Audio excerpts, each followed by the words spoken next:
Human. 1 minute. I'll be right there. Human. It's time. I'll be right there. It's time. Humans, what are you going to do?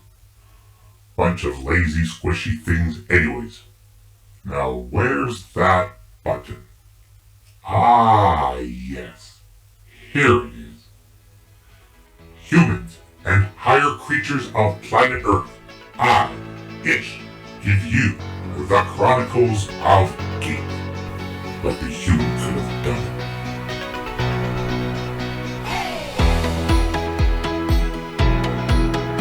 it. Sorry about that. Sometimes things are a bit unorganized here at the Chronicles of Geek, but hey, isn't that just a sign of being a great geek? Well, in my universe it is. In fact, that is just the way it is. You may have say I have spoken. Now, it's been a while since you've heard that one, hasn't it? Time has a way of making those little gems of the universe shine and then fade away. And the year that we just went through has been without a doubt one of the most information-filled supernova periods ever. Now, there are going to be PhDs, in my opinion, and masters written about last year and about the upcoming year well into the future.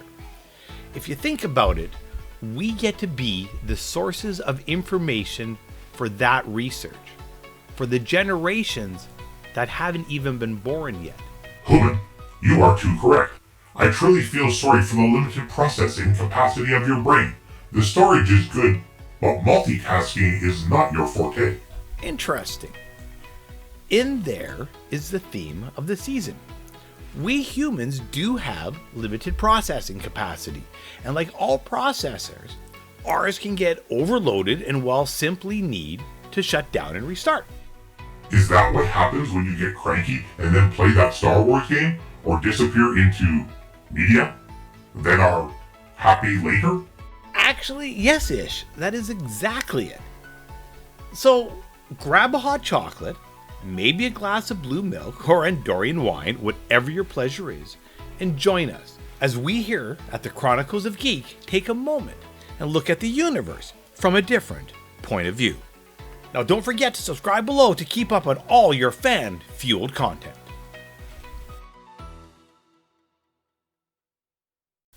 Welcome to the Chronicles of Geek, our premiere show. Now, in preparation for the first season of the show, I was thinking about what the overall theme should be for the season. Yes, there is going to be a season theme, otherwise my mind would go, ooh, cookies. Anyways, I was reminded of exactly when in history we are right now. Now, as my wife can attest, when I start letting my mind wander, it can go down some interesting paths as it tries to escape from the reality that is all around us. And that's when it hit me, searching for the universal answer. Whether it be music, movies, video games, books, watching big sweaty BC people toss each other around a coliseum, a ring. Throughout human history, humans have wanted to escape. Whether it was the citizens of Rome gathering to watch the gladiator games and the theatrical shows in the colosseums around the empire, or the cultured folk of medieval England flocking to the globe to see the latest hot play. The last century of the 19s brought numerous changes to the human universe. We don't need to cover them right now because that is an entirely different series. But these are changes that shrunk our globe. Where it would have taken an individual weeks to travel with news, that trip now takes hours. But it's irrelevant, as the news has already arrived seconds after it happened. What this modern world has created, in addition to video games so real you almost forget you're wearing something on your face, is a sense of urgency that is incredibly overpowering. And so escapism becomes the norm. What geeks made this happen? They existed way before us. Now, each week on the Chronicles of Geek, we're going to take a moment And we're going to look back. We're going to look back to see how we got here. On December 8, 1931, coaxial cable, marketed as a simple invention which has set the stage for transatlantic telephone, is issued a U.S. patent number US 1835031A. This new technology has been forecasted to eventually deliver the gift of ubiquitous telephony, television, and webs. Coaxial cable was actually first used in 1858 and was the foundation technology of the first transatlantic cable installation. One or two of you uber nerds out there would know that its theory wasn't described until 1888 by English physicist, engineer, and mathematician Oliver Heaviside. The American patent for the concentric conducting system was filed by inventors Epsiel Lloyd and Herman A. Appel. This tidy piece of technology will indeed change the world and will remain king until, holy geez bees, a glass fiber will conquer the world. I cannot believe it. What's next? Somebody will try to tell me that Canadians will develop two-way communications over microwaves. From 1931, this is the Chronicles of Geek. Flashback news. Escapism obviously involves more than just movies or comics. In fact, one of the original versions of escapism has been around since the dawn of humanity, and that being games. In upcoming episodes, we will explore various aspects of gaming and how we use it individually to escape, but also how we do it in groups. One of the first game devices ever created was, of course, dice. There is evidence of dice dating back to prehistoric times, with 20-sided dice, popular with us D&D fans, dating back to 300 BC. I wonder what they were role-playing. Now, speaking of dice, why don't you start the new year with some new gear? Get 10% off new dice, towers, bags, and more when you use the promo code GNN at metallicdicegames.com. With all the talk of how one escapes from the real world, it is easy to overlook the why. Now, of course, there are the big whys: work, life, school, kids, the significant other. But one of the sets of peccadillos that we forget about are the ones that are caused by the technology around us. The actual technology that is supposed to make our lives easier. And sometimes this technology fails and doesn't even come close to living up to its simplest expectation. These little items, over time, can be one of the main reasons why we need a break. For example, I have a bone to pick with both Apple and Google. Yes, overlords, are you listening? You remember when Jobs made the promise that everything would be easier in the future? Remember? So what happened? Today, for the 24,219th bloomingth time, I lost my phone. Yes, a first world problem if there ever was one. But anyways, I misplaced my phone. I had it one moment, put it down to do something, and now I have no idea where in the universe it is. Heck, it could have been swept to the plains for Modar, all I know. Now, of course, I can walk all the way over to my computer, log on, go to the interwebs, click on the web page, and try to remember my password, get the little beepy thing to go, and all that. But seriously, in this modern world of all things modern, why can't phones, with their microphones that are always on, not just answer to the simple command, "Hey phone, where are you?" And it says, "Right here." One of the advantages of coming with a built-in phone, silly humans. Have you ever heard of the concept, the medium is the message? If you have, awesome. And I'm interested in your thoughts as the season goes on. But other than that little tease, the concept will be saved for the finale of the season. Sort of an end goal for us all to reach. What's interesting, though, is that in the meantime, as you listen to this production throughout the season on one of the various platforms, I am obliged to say, please like and subscribe below. Why? Well, that's how this particular form of escapism works, which is a topic again for an upcoming show this season. Oh yeah, don't forget to subscribe.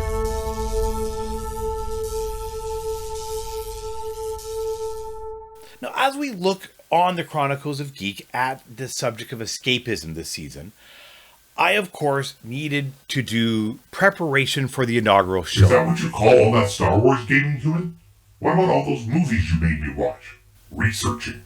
Right, more like escaping. Well, yes, Ish. That's exactly the point I was about to make. Like I was saying, a couple of days ago, I fell down the rabbit hole with Netflix again, while escaping the real world. I do this to spark creativity inside of me. We'll get there. But for right now, I want you to come down the rabbit hole with me to see how movies can guide our escaping. I got excited about this one when Netflix said, hey, here's a movie for you, because I was like, yes, I know this movie. Jumpin' Jack Flash. I'm going to watch this movie for the first time since DOS was king. No, this is not a documentary about the Rolling Stones. However, the movie is definitely one of the Stones' legendary marketing victories. Everyone can agree, regardless whether you like the Stones or not, that getting a movie to use your song from 2 decades previously before as the central prop, well, that's pure marketing genius. But back to the movie, let me catch you up. The star, Whoopi Goldberg. Recognize the name? You see, way back in the 80s, way before The View, before she was Picard's confidant, and just before an earlier version of I See Dead People, there was what I thought was some silly, remembered, was some silly office comedy that Whoopi starred in, like 9 to 5 with Dolly Parton or Material Girl with Madonna. Yes, both really do exist. Watch the first one, your risk on the second one. Anyways, Jumpin' Jack Flash, I was so pleasantly wrong.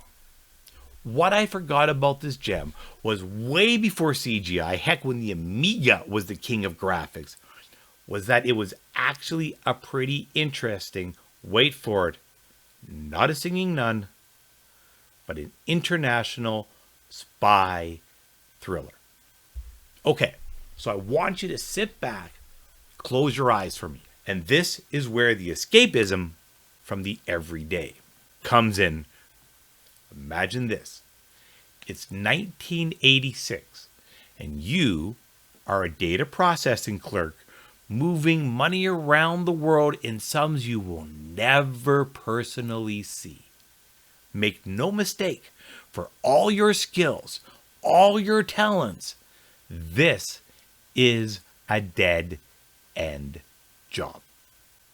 Then one day, just as you're about to log out for the day, across the ether that existed before the interwebs, a message for help. Now remember, you've been sitting at your desk for days, weeks, months, years, and the same data going across your screen, that green monochrome screen, yes, one color, every single day.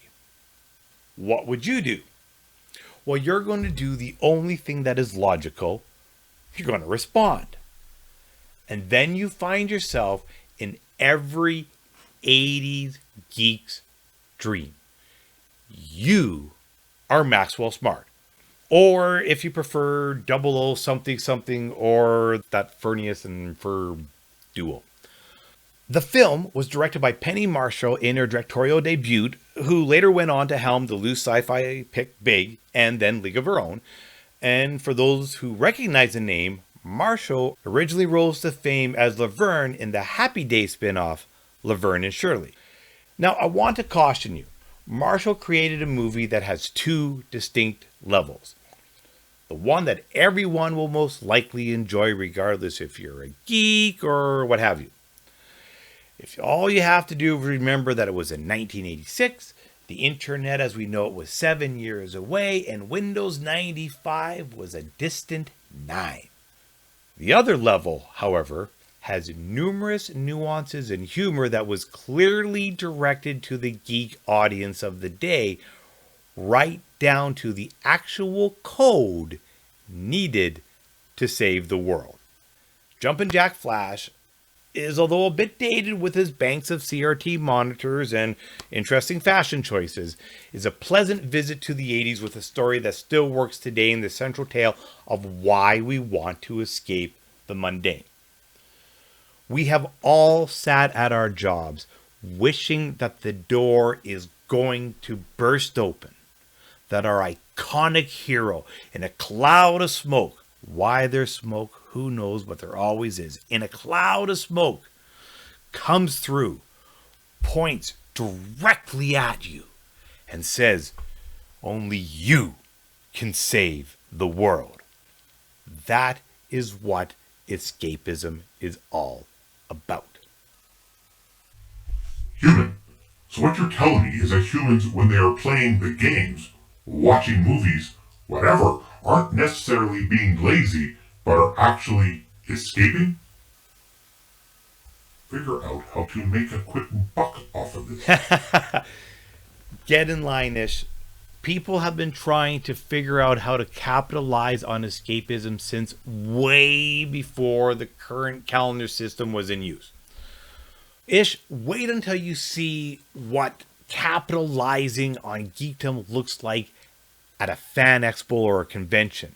That's where the 21st century peaks. You're going to see cosplay, you're going to see art, you're going to see everything that you can imagine that humans use to escape this world. But that's a later show. This season, but a later show. Right now, I would like you to ponder one question. You don't have to ponder it long, just 5 seconds. Is escapism good? Oh, wait.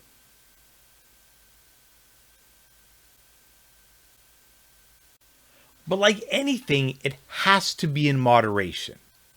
In the weeks ahead on Season 1 of the Chronicles of Geek, we will explore escapism through the various media elements. You see, in my opinion, escapism is not bad, it is not evil. It is what gives light to creativity. This production is a literal example of it. Someone else 50 years from now will write about how we escaped 2020 through dreams, ideas, and hope. We have numerous examples, positive ones, from throughout history that show this.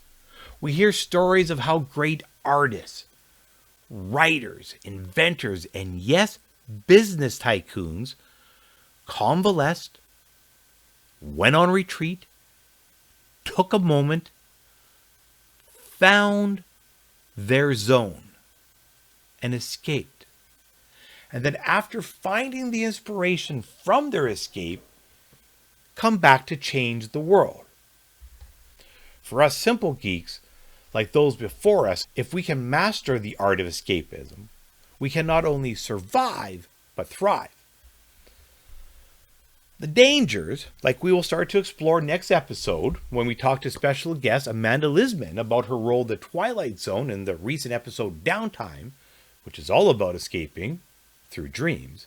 Now, as an aside, if you want to get a jump on next week's episode, other than the obvious in finding the current iteration of this Twilight Zone, can you find the original inspiration for the episode?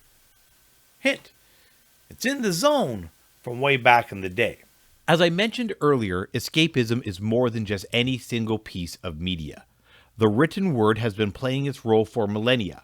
Books and popular fiction came into their own during the 1800s, just 200, 300 years ago.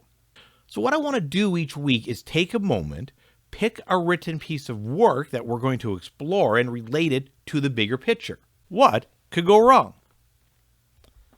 The next day I woke with my head singularly clear. To my great surprise, I was in my own room. My companions, no doubt, had been reinstated in their cabin, without having perceived it any more than I. Of what had passed during the night, they were as ignorant as I was, and to penetrate this mystery I only reckoned upon the chances of the future. I then thought of quitting my room. Was I free again or a prisoner? Quite free. I opened the door, went to the half deck, went up to the central stairs. The panels, shut the evening before, were open. I went on to the platform. Ned Land and Conseil waited there for me.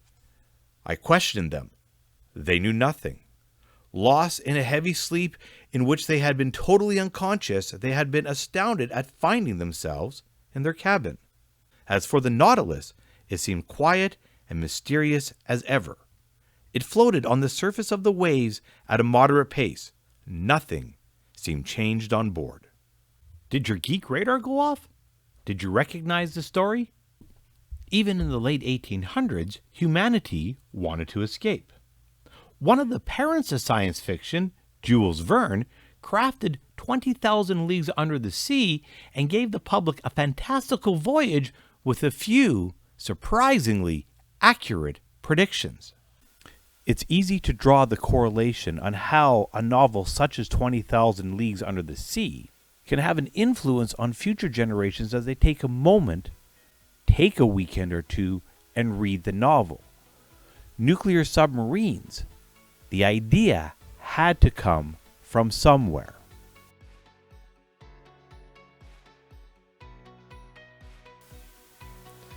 So I'd like to thank you for escaping with me today from this crazy world.